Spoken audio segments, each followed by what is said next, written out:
Good morning, potentially ladies and gentlemen. Now, I've seen some pretty unsavory things within my lifetime, but I think anti-vax moms are genuinely one of the most absurd things that I've ever seen. I mean, you genuinely have the opportunity to make your child not get diseases that were eradicated many years ago, and you don't even take that chance.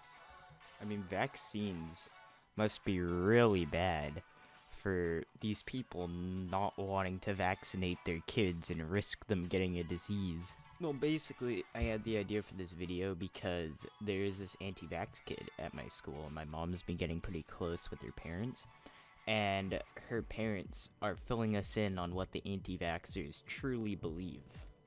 Aside from the obvious stuff like vaccines cause autism, one of the other things that anti-vaxxers believe is that vaccines have really heavy metals that apparently get stuck in your brain or something along those lines, and I think that's the reason why they think that vaccines cause autism.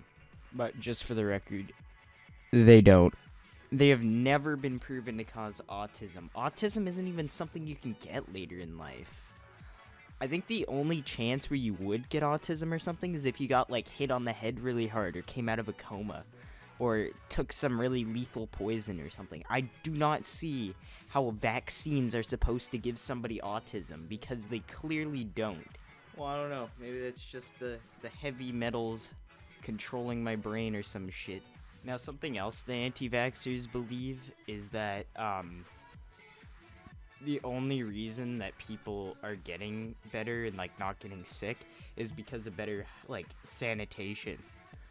And, you know, hygiene and sanitation is definitely part of the reason why less people are getting sick nowadays, but that doesn't excuse you from taking a vaccine. As we all know, measles is kind of becoming an issue again, mostly because of anti-vaxxers. Measles is supposed to be eradicated, but just because people aren't immunizing their children, the disease is genuinely coming back.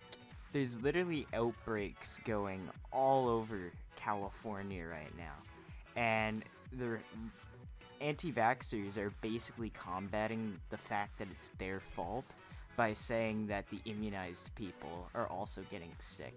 But here's the reason. If the immunized people are getting sick as well, the only reason they're getting sick is because you guys started it.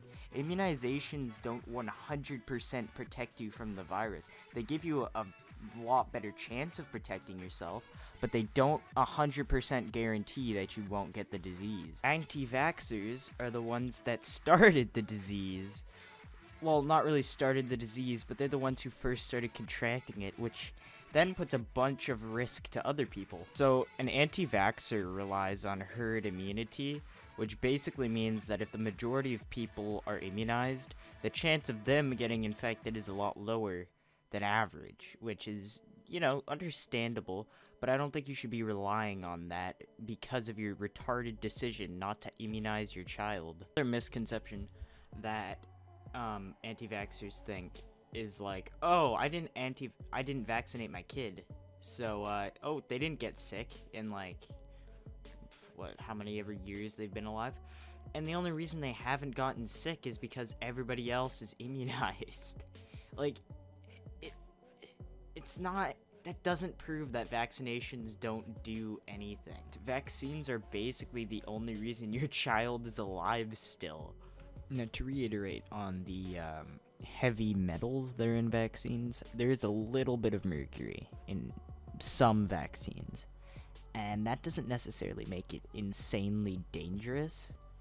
It doesn't really make it dangerous at all, to be honest. It's not even near a lethal amount. I mean, people were eating out of lead cans for a very long time until they realized they were dangerous, so I don't think one vaccine with mercury in it is gonna, like, kill you.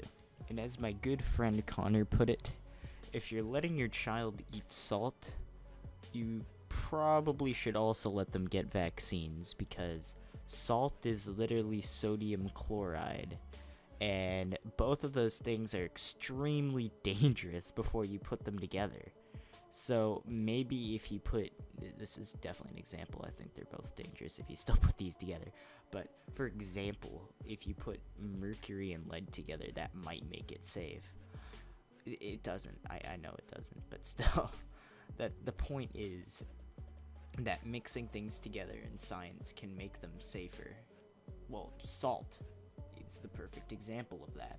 Well, anyway, thank you for listening to my rant, ladies and gentlemen. I have started up an official Gaming TV Instagram, and I'll put a link to it in the description. It would definitely be super dope if you left a follow. It would also be super dope if you left a like. I would love that. I would personally like it if you left a like. Thank you.